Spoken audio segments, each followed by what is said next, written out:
In this video, I'm going to talk about the most commonly asked substitute teacher interview questions and answers and help you plan the best answers that will help you get the job. So let's look at what you need to do to be successful at a substitute teacher interview. The first thing is make sure you adopt formal and professional dress. Make sure that you have studied the school, that you know if this is a disadvantaged school, if this is a more affluent school, if this is a school that has got a history of really strong grades, or if this is a school that is going through an improvement process and heading in the right direction. You want to know the context, read any inspection reports that you can find about the school to help you prepare.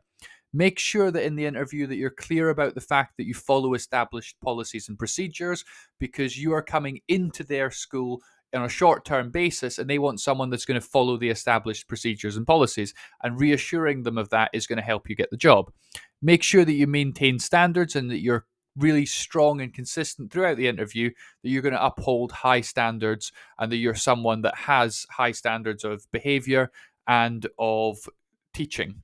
The next thing, you want to show that you're passionate about education and that you actually really do like working with young people. You need to know what questions to expect at an interview, and I'm going to show you what those questions are, and then also have good answers ready in advance. And it's a good idea to take notes or be thinking through what you're actually going to say at the interview as I present the questions that are going to come up. So the first question that comes up very often and is really important to get right as a substitute teacher, and that is, how would you deal with a disruptive student? And they want to see that you've got the right values and you're going to deal with it appropriately. So let's look at some key elements of a strong answer. The first thing you do, and you be very clear about this, is you say, I have high expectations of student behavior. So this is a blanket statement that in your lessons, you expect students to behave. That is an expectation that you come with. That you establish clear expectations of behavior and you put in place effective routines to manage students. So you have routines that support with the behavior, and that you make sure that you tell students what behavior you expect to see, what behavior is acceptable, what's not acceptable, and you have clear rules that are in line with the school's policies. The next thing you say is, it is essential to ensure consistency of expectations between the regular and substitute teacher. So the regular teacher is not here, you are in to substitute for them, but that doesn't matter. They've not got the regular teacher, they've got you. Doesn't matter. Same expectations. They need to behave regardless who is in front of them, and you're going to maintain those same expectations. And that's what schools are looking for. The next thing you could talk about is that when you're dealing with disruptive students, you like to use the least invasive intervention first. So that may be a hand signal, it may be just a look or a subtle correction that gets the student back to where they should be. Then, if that's not effective, you would slowly increase the level of intervention until you get the desired response. You want to use the least invasive as possible to actually control that behavior. You want to use positive correction. So instead of saying stop banging on those windows, stop shouting out, and drawing attention to the poor behavior, you might say something like, let's have everyone facing me, eyes this way. Something like that, that is a positive correction and is saying what you do want to see, rather than shouting and directing everyone to look at the poor behavior. So positive correction is a good thing to talk about, and that your correction is de-escalating. So you're trying to maintain control, maintain order, and have a calm and productive learning environment. The next thing you do is you say very clearly that I will follow the school's behavior systems and policies. It's a general statement that says that you are not the person that's coming in as a senior leader and coming in as principal and designing all of the systems. You're coming in to follow the established systems that the students know and familiar with, and is going to help you to be effective if you come in and use the existing systems that the other teachers are relying on. And then to round off your answer, you say, I work to establish a calm and productive learning environment free from disruption. So you basically round off your answer by saying, this is what I'm aiming for. And this really is a great answer. So if you go through each of those elements, you're going to have a strong answer to this question prepared. The next question that they may ask about is, what is your strengths? And then, of course, they probably will ask about what your weaknesses are. So we'll look at what you need to get in your answer, and I'll give you some suggestions of certain things that you may want to discuss. So it needs to be a significant strength, something that actually matters. You need to have some sort of evidence. So you may use a qualification that you can say, I have this qualification. You may talk about your experience and talk about having a lot of experience, or you may use an example of, in the past, I've used this strength too, and I've been successful because of this strength. And then it has to be relevant. So you have to think about What do good substitute teachers possess as a strength? And you need to say those things. So things that could be strengths that are not relevant isn't worth talking about. So let's look at some good strengths for a substitute teacher interview. So being reliable, being experienced. So talk about all your previous experience. That could be teaching as a permanent teacher, or it could be working as a substitute in lots of different contexts. Maybe you've worked in similar schools, and that is really great experience. That you've got good curriculum knowledge, and that you've taught this curriculum that you're coming to substitute for, and so you can pick that up very quickly. That you might be really strong at behavior and you've got good routines. That's a good strength. That you form positive relationships with students, that students respect you, and that you win students' trust. You may talk about that you are passionate and that you're engaging. So when you're delivering a lesson, you deliver it with passion and students engage really well with you. And that you're well organized, which is so important in this role. So I'd pick 2 or 3 strengths, have those ready, talk about them, and really use that to sell yourself as a great candidate. On the flip side, they'll ask about weaknesses. So make sure it's a genuine weakness. Don't make up a fake weakness. It won't go down very well.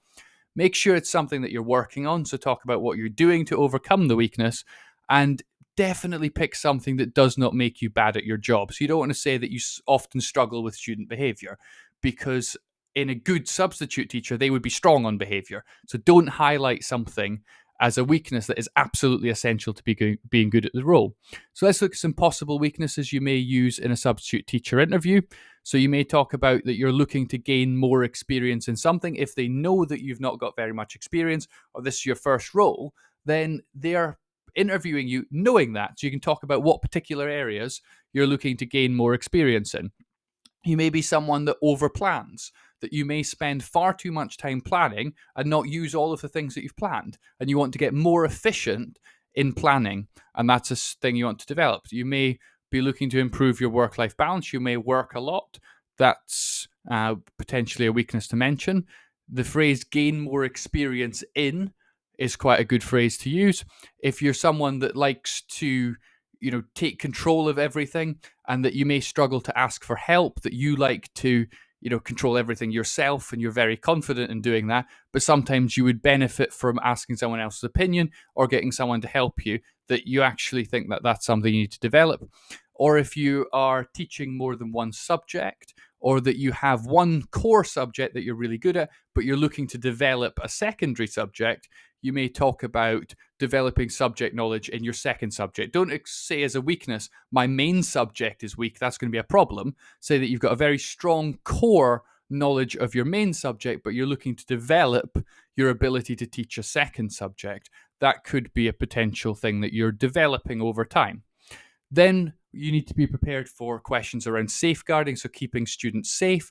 And it's hard to predict exactly what the safeguarding question is. They could say, what would you do if you had concerns about a student? What would you do if you saw a student had bruises that weren't explained? There can be lots of different safeguarding questions. So you need to know the basic principles and the things that you need to talk about. One, to be able to do your job effectively, and 2, to also give a good answer at the interview. So the first thing, any question that gives you lots of different scenarios. For example, there's data that's not been put on the computer, there's a teacher wants to meet with you, and there's a serious safeguarding issue. What do you deal with first? You always put student safety and pupil safety and welfare above everything else. That's your priority. So any question around prioritizing, this is going to be right at the very top.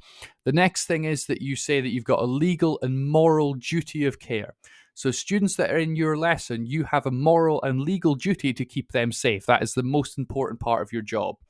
You then make it clear that you will follow school policies at all times. Bad answers to the questions tend to say, well, if I was presented with this situation, this is what I would personally would do, and I would do all these heroic things, whereas actually that may actually be the wrong thing to do. It may actually be, breaking school policy to do some of these heroic things that you're talking about, and that will be really negative. So be clear that you're going to follow the established procedures and policies for dealing with these child protection issues. You should know the name of the member of staff who is responsible for leading it. That does not mean that everything just gets passed on to them and you have no responsibilities at all. They are the person that is leading it. Every single person in a educational establishment is part of safeguarding. Every single person, that is a shared responsibility. There is someone who is leading it, but that doesn't mean you don't have responsibility. You do. So you need to know who is responsible for leading it so that you can pass on and share your concerns with them and collaborate with the established policies to get the desired outcome of keeping those students safe. And then you make it very clear by saying it explicitly that you take your safeguarding responsibilities seriously. So these are the elements that every question to do with safeguarding should have in them to be successful. The next question is quite common in substitute teacher interviews, which is what would you do if no work is set for a class? So you arrive at a class and there is nothing planned. And that can happen, and it does happen fairly often. So how are you going to get around that? The first thing you can say is that you always arrive early and you check. That you don't want to arrive late or be disorganized and not realize this. So you want to realize that there's missing work as soon as possible. You then say that you set up your lessons well in advance so that you can anticipate issues, that you realize very quickly that there's an absence of work, and so you've got some time to actually do something about it. You then say that I collaborate with heads of department and subject teachers to access work. So if you identify that there's work missing, you go and ask someone what work should be provided. You can also look in the students' books to get an idea of where they are as well. And so you can also have that conversation to see what work should have been set. And then you can solve that problem. The other thing that you can mention is you can say that you've got back pocket strategies. So you can be in a situation where there's no work provided and you may have asked someone for it and they'll say that they'll bring something, but it might take 10, 15 minutes, for example. So you can do things like self-quizzing, guided review. So if you're teaching out specialism, you may support students to go through their previous learning and revise in an efficient way led by you. Or if you've got good subject knowledge in that area, so if you're teaching your specialism, you just go and teach. You just teach the students, which is what you're there to do as well. So that's how you answer that question. They often ask, tell me about yourself, and this is not an opportunity to just waste their time talking about minutiae of your life or things that are irrelevant. This is to tell them the things about you that's going to help them hire you. So you want to tell them about your teaching experience, your qualities and skills, and your motivation for applying for the job. So simple things, tell them your year's experience. You want that number, of course, to be as big as possible and include all relevant work experience.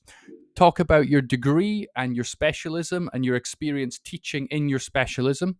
Tell them about all experience that you've had teaching and teaching as substitute. So talk about both as much as you can. Talk about also your wider experience, but spend 90% of the time talking about teaching and only a little bit of time talking about your wider experience, because they're going to be more interested in the teaching experience than your wider ones. But if you have wider experience, that enhances your teaching experience. So the two work well together. And then any qualifications that you've got or any professional development that you've done, any extra certifications, even, for example, if you had a first aid qualification, make sure you mention it. It's something that's good about you. Then qualities and skills. So say you're highly reliable, you form positive relationships with students, that you are consistent, you've got high expectations of students, you're well prepared and organized, and that you've got excellent subject knowledge. These are all things that they would like to have in their substitute teachers. So list as many of those as you can. Then think about your motivation. So say that you love working with young people. This is why you went into education. You can say that you enjoy being in the classroom. Just a very simple but very important statement. And then think about why this district, why this school, what's attracting you here? Is this something that matches really well with your previous experience? Have you worked in very similar situations, very similar schools? Is this somewhere that is perhaps more deprived and you're going to have a social impact coming here? Is this a center which has got really excellent results, and because you've got excellent subject knowledge, you can feel that you can really contribute to academic excellence? Anything that matches up with what's special about that school, you can link into your answer and your motivation to show them that not only is this the job for you in the sense that you're the right person to hire, but also that you really want to work here and this is the right match for you. Then before we finish, there's certain questions that you could ask after your substitute teacher interview. So they'll say, do you have any questions for us? And I'll give you some suggestions of questions you may want to ask. So you could say, what are your school improvement priorities and how could I contribute to advancing these while working as a substitute teacher? And you can make certain commitments to what you will do in your practice that will help the leadership at that school achieve their aims. You could say what originally attracted you to work at this school and sharing their enthusiasm for the school and the good things about it. You can say, can you tell me more about your cover procedures and the policies and how you provide continuity to your students? That's a good thing to find out about. You could say what CPD and training opportunities are available to your subject teachers at this school or district. So if they're providing it to their main staff, will you have the opportunity to join in? Because that would be great for your development. And then to finish, thank the interviewers for the interview opportunity, reiterate your interest and end it on a positive, and that will help you be successful. So if this video was helpful, please like and subscribe and post in the comments what questions you got asked at your substitute teacher interview. And finally, thank you very much for watching.